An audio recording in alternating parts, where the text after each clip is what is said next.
While Marvel is already planning its gigantic climax with the upcoming Avengers Infinity War, the folks at DC will soon assemble their heroes for the very first time. I dig it. Since the Justice League is upon us, now seems like the right time to look back and sum up all the films of the DC Extended Universe. And yes, this video does contain spoilers. You have been warned. Oh, that's rude. We begin with a film that kicked off the DCU, Man of Steel, which came out in 2013. The destruction of the planet Krypton is imminent. The drilling for resources has damaged the planet's core, which is why it is no longer stable. Krypton's core is collapsing. We may only have a matter of weeks.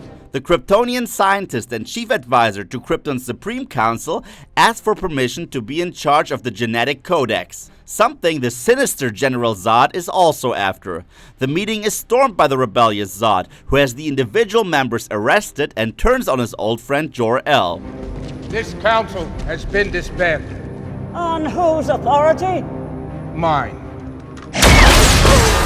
Jor-El manages to escape with the genetic codex and infuses them into his child Kal, Krypton's first natural birth in centuries. He places the baby in a rescue pod and shoots it into space when he realizes that Krypton is doomed. Zod kills Jor-El and intends to shoot down the rescue pod, but his rebellion is stomped by the Kryptonian government. He and his henchmen are banned to the Phantom Zone, where they shall remain imprisoned. Shortly after, Krypton explodes. Kal-El's rescue pod crashes on the Kent farm in Smallville, Kansas, where he is found by Jonathan and Martha Kent. They raise him as their own son, Clark. Due to the different atmosphere on Earth, the young Clark soon develops a variety of superpowers. Among them, super strength, invincibility, unbelievable speed, X-ray, and heat vision. This is why Jonathan tells a teenage Clark the truth about his heritage. You're the answer to Are We Alone in the Universe? Years later, a devastating tornado rages over Smallville. Jonathan refuses to let Clark rescue him in order to keep his son's secret safe. He dies.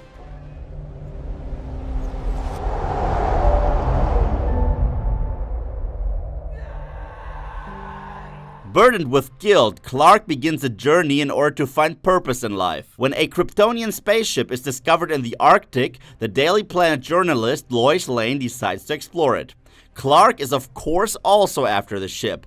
On board, he discovers an artificial projection of his biological father. He tells him the story of Krypton, gives him a Kryptonian uniform, and Clark discovers that he also has the power of flight.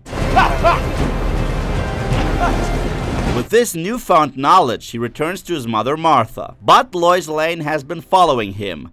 After all, he saved her life, which is why she now intends to publish an article regarding this Superman. But things get even more complicated for him. Zod and his henchmen have escaped from the Phantom Zone and are now desperately looking for Clark, as his DNA is the key to recreate the Kryptonian race. I request that you return this individual to my custody. Clark voluntarily surrenders himself, as he does not want to put mankind in harm's way.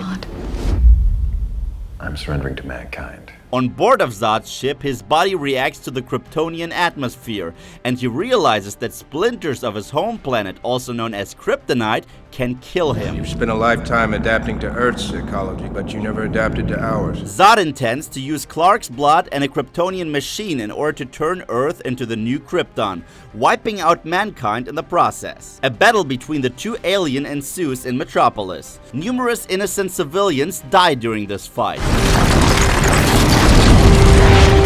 After Clark finally manages to kill Zod, he and Lois grow a little closer. As Superman, he becomes the champion of the people. I just think he's kind of hot. Get in the car, Captain. Yes. His alter ego Clark begins a career at the Daily Planet as well. I want you to meet our new stringer. I want you to show him the ropes. This is Clark Kent. Good luck, kid. In Batman v Superman: Dawn of Justice, it is revealed that Bruce Wayne was in Metropolis when Zod and Clark fought each other. He lost numerous friends and colleagues in the battle.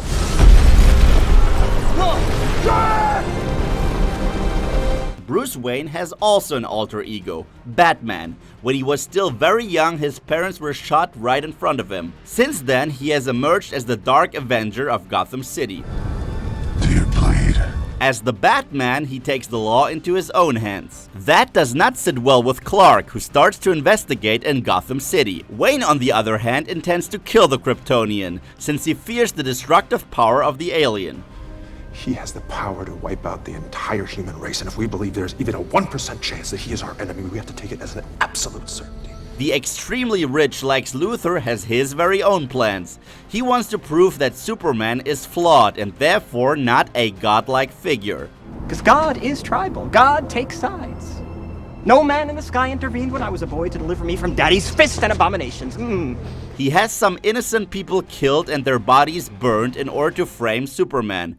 Simultaneously, he gains access to both General Zod's ship and his body, while he's trying to turn chunks of kryptonite into weapons against Superman. A silver bullet to keep in reserve to use against the Kryptonians, so the day does not come, madame, when your children are waving daisies at a reviewing stand. He also has several other meta-humans, as he calls them, under surveillance. These exceptional beings live among us. Among them are Diana Prince, Arthur Curry, Barry Allen, and Victor Stone. A picture from World War I makes Bruce realize that the beautiful Diana is much older than originally assumed. He also has a vision of a devastating future, in which Superman has turned evil and Darkseid's parademons have made their way to Earth. Shortly after, he is visited by a time-traveling Barry Allen in his Flash suit. A bomb goes off during a congressional court hearing regarding Superman. Blaming Supes for the attack, Wayne finally decides to eliminate him. Lex has Martha Kent kidnapped and blackmails Superman. He either brings him the head of the bat or his mother dies. And now God bends to my will. Clark, who is now aware of Batman's true identity, tries to reason with Bruce. But Bruce attacks Clark with kryptonite and nearly kills him. When the severely injured Superman urges the angry Batman to save Martha, Wayne has a moment of clarity. Save Martha! He realizes that Superman is not a monster, but very much like him, a boy who would do anything to save his own mother. Since Bruce was not able to save Martha Wayne back in the day, he now promises Clark to save Martha Kent. Martha won't die tonight. In a warehouse, Batman takes out Lex Luthor's henchman and saves Clark's mother. I'm a friend of your son's. I figured. The cape? Superman, on the other hand, confronts Lex Luthor, who shows him what he's been working on. A Kryptonian deformity driven by rage, also known as Doomsday. Your doomsday. A fight between the Beast and Superman ensues. Batman joins in the battle. To the surprise of everyone, he is rescued by Diana Prince, aka Wonder Woman.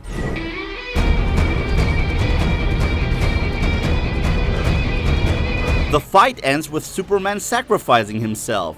Thus, he and the monster both die.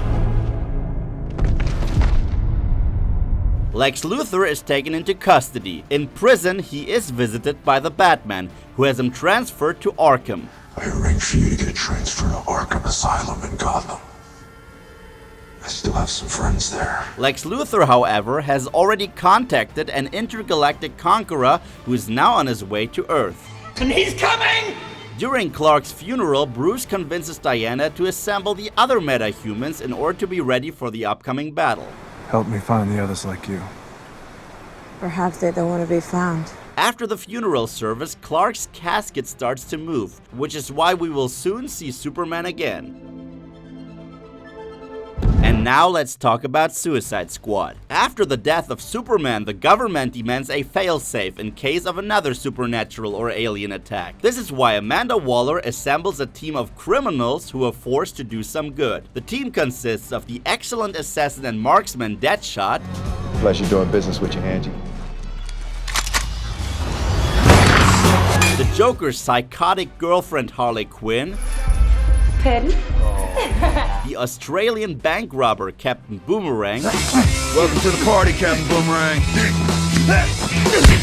The reptile-like Killer Croc. I'm beautiful. Yeah, you are. and El Diablo, who is able to conjure fire but refuses to hurt anyone since he accidentally killed his own family. God didn't give me this. Why should he take it away? Another asset of Amanda Waller is the Enchantress, a powerful witch who took control over Dr. June Moon's body. She appears whenever June speaks out her name. Enchantress.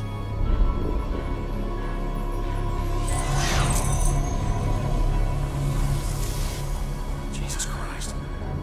The witch escapes, frees her equally powerful brother, and plans to take over the world.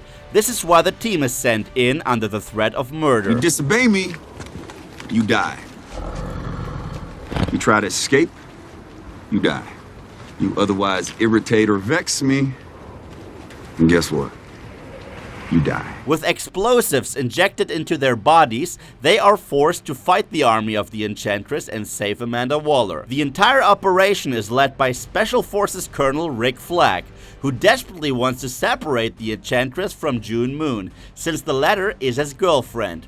His personal bodyguard is the sword-wielding Katana. While the team attempts to defeat the Enchantress, the Joker tries to save his girlfriend from the government, but his chopper crashes and burns. The team shows some sympathy for Rick Flag and assists him in the battle against the Enchantress and her brother. El Diablo sacrifices himself and takes the brother of the Enchantress with him. The rest of the team manages to defeat the witch and bring back Dr. June Moon. The individual members of the Suicide Squad are then rewarded. Deadshot, for example, is given permission to visit his daughter. The Joker, who is revealed to be alive, breaks into the maximum security prison and frees Harley. Let's go home. During a post-credit sequence, Bruce Wayne meets up with Amanda Waller. She gives him the files of Arthur Curry and Barry Allen, since Wayne intends to assemble his very own team. You should shut it down. My friends and I will do it for you. Last but not least, let's talk about Wonder Woman. After the events that unfolded in Batman v Superman, Bruce Wayne sends Diana the original war picture of her. In flashbacks, her story is told. Diana grew up on Themyscira, the island of the Amazons. Unlike her fellow Amazons, she was not born, but made out of clay. Zeus himself brought her to life. I had no father. I was brought to life by Zeus. Well, that's neat. Diana grows up with the story of the gods. She also learns about the god of war Ares, who killed all the other gods and is set to return one day. After crash landing on Themyscira, the Comet pilot Steve Trevor tells the Amazons about World War I. You are in more danger than you think. What is your mission? Diana suspects Ares to be behind this devastating war and means to leave Themyscira with Trevor in order to join in the battle. Everything the man said. This must be Ares. However, upon arriving in London, Diana first has to adapt to human culture. Yep, that's not gonna work. Please put the sword down, Diana. Diana. On the battlefield, she is confronted with the horrors of war. Soon she is considered a genuine hero.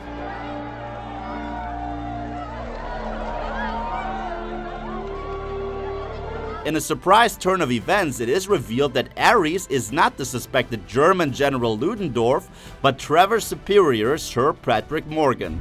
You're him. During the final confrontation, Steve sacrifices himself after telling Diana that he has fallen in love with her. The Amazonian warrior manages to defeat Ares. In present day, she is holding on to the picture of her, Steve, and her other war allies as she vows to continue to fight for justice. This is my mission now. There you have it. Now you should be well prepared for the upcoming Justice League film.